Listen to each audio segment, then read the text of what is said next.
Y nosotros estamos muy felices porque hoy es el reencuentro con la doctora Indiana. La doctora Indiana ya está aquí en el De Eso Se Trata. Y bueno, sí, ya nos mandaron el dato, fue 1981. Indiana, ¿qué estabas haciendo en 1981? ¿Te acuerdas de ese concierto o no?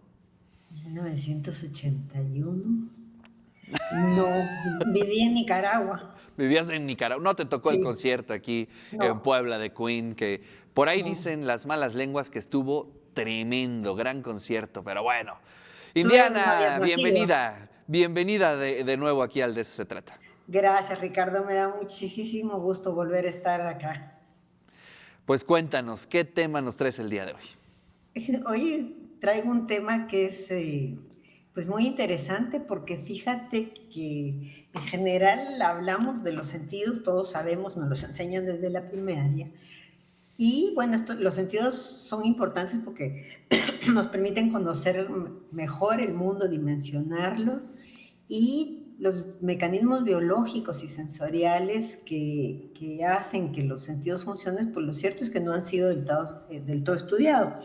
En el caso del olfato, que es lo que yo quisiera ver hoy, desde hace años sabemos cuáles son los sectores del cerebro que están involucrados en la percepción de los olores, pero es hasta hace muy poco tiempo que pudo detallarse cuáles eran los mecanismos neurofisiológicos de su funcionamiento. ¿Por qué? Pues el sentido del olfato va más allá del nervio olfativo que lleva a la corteza olfativa lo que está percibiendo, sino que lo importante es que al sentir un olor, el cerebro asocia ese olor con emociones y recuerdos.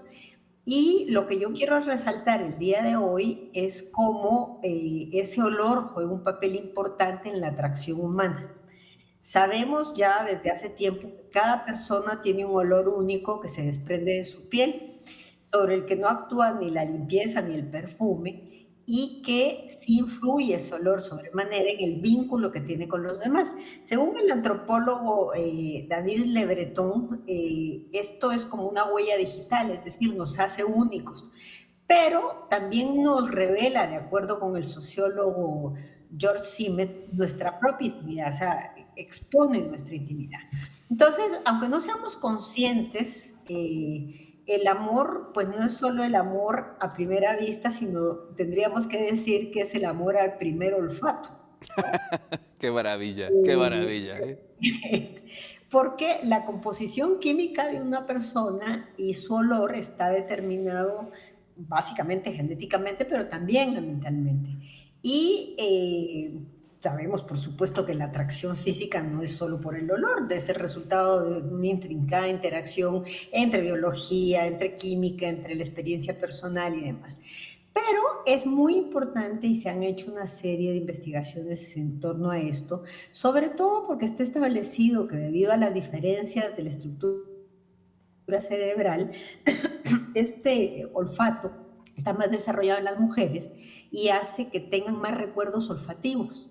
Esto se intensifica a veces no de la mejor manera durante el embarazo, por los cambios hormonales, no de la mejor manera porque un olor puede hacer que una mujer vomite muchísimo, ¿verdad?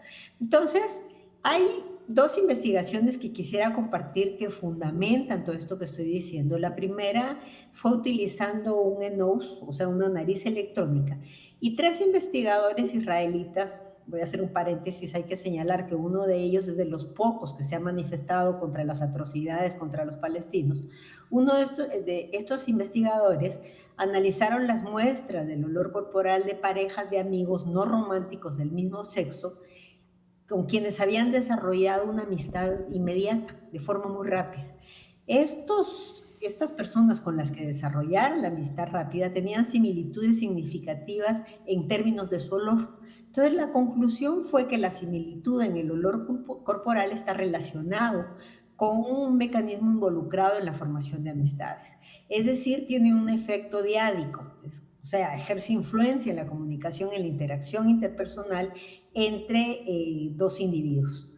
Aunque sabemos que para definir una amistad existen similitudes más complejas como la personalidad, los valores, los intereses, lo que sea.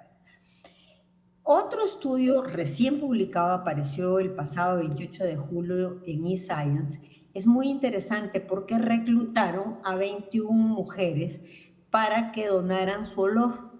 utilizaron un material especial de silicona que ponían bajo las axilas de las mujeres para capturar las moléculas que en circunstancias normales lo que pasa es que flotan en el aire y llegan a nuestras fosas nasales y a nuestros bulbos olfativos.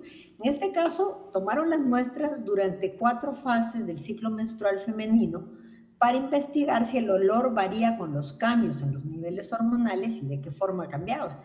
Y al mismo tiempo, después de que juntaron estas muestras, expusieron a 21 hombres a las muestras y les pidieron las calificaran en función a lo agradable o no del olor. Y lo interesante es que el hallazgo fue que los hombres valoraron los aromas que se obtuvieron durante la ovulación como significativamente más agradable que las otras fases del ciclo menstrual. Esto pues nos recuerda cómo en el caso de los perros, cuando las perras están en celo, en los perros se exacerba el olor y por eso buscan la copulación, ¿verdad?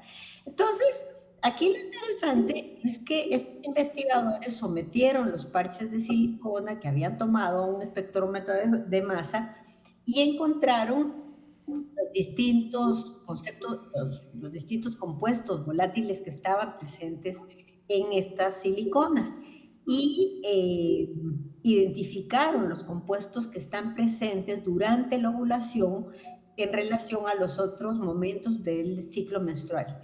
Encontraron 3 sustancias que son muy interesantes porque los hombres expuestos a esto decían que habían olores silvestres, como de frutas, como de hierbas.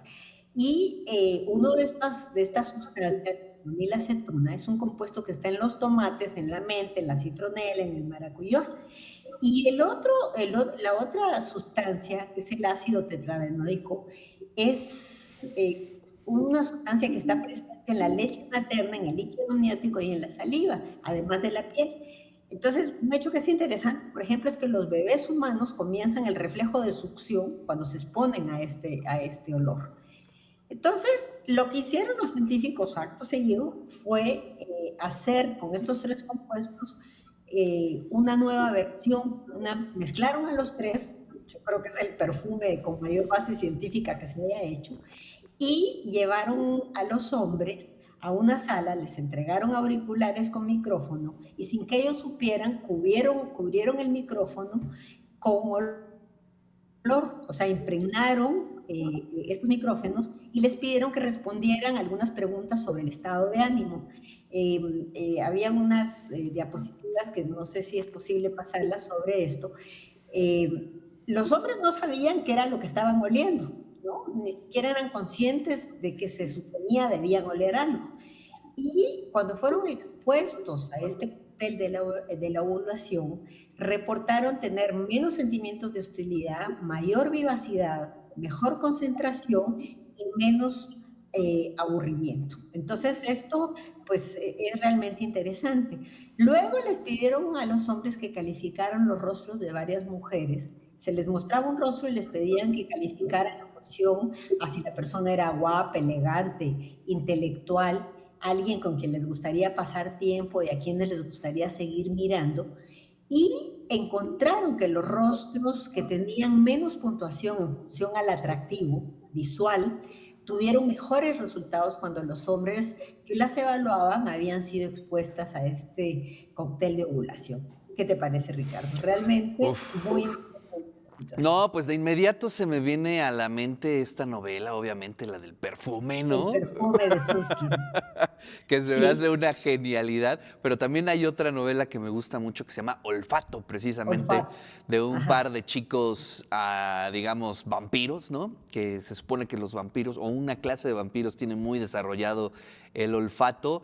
Y sí, efectivamente, es una metáfora, ¿no? Precisamente de cómo te puedes enamorar a partir del olor. Del olor. Oye, pues sí, es en el esto. caso de la novela A ver, de Susskind resaltan esto. ¿Verdad? claro, que entonces, Indiana, hay todo un universo o algo que todavía desconocemos muchísimo, ¿no? De esta relación con este sentido que es el olfato.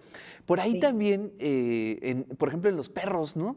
Que nosotros siempre los vemos en las ventanillas Moviéndose. de los autos, ¿no? Así como locos ahí asomándose.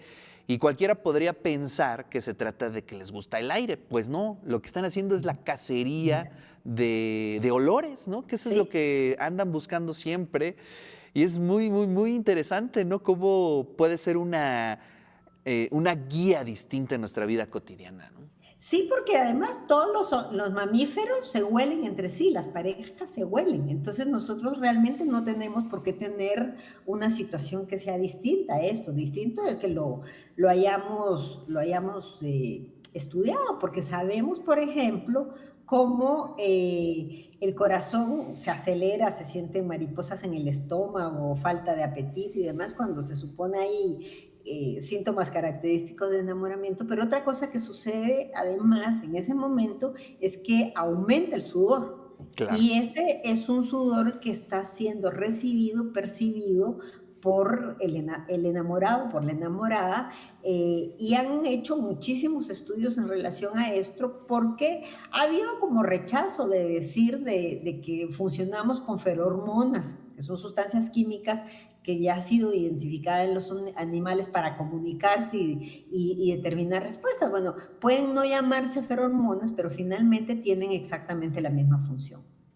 Wow, pues interesantísimo. Ojalá nos puedas hacer llegar algunos de los artículos que consultaste para que los comuniquemos, que los compartamos con, ¿Ok? con todo el grupo del De eso se trata, porque vale Sí, mucho, por mucho, mucho la supuesto, pena. ahora lo subo al chat.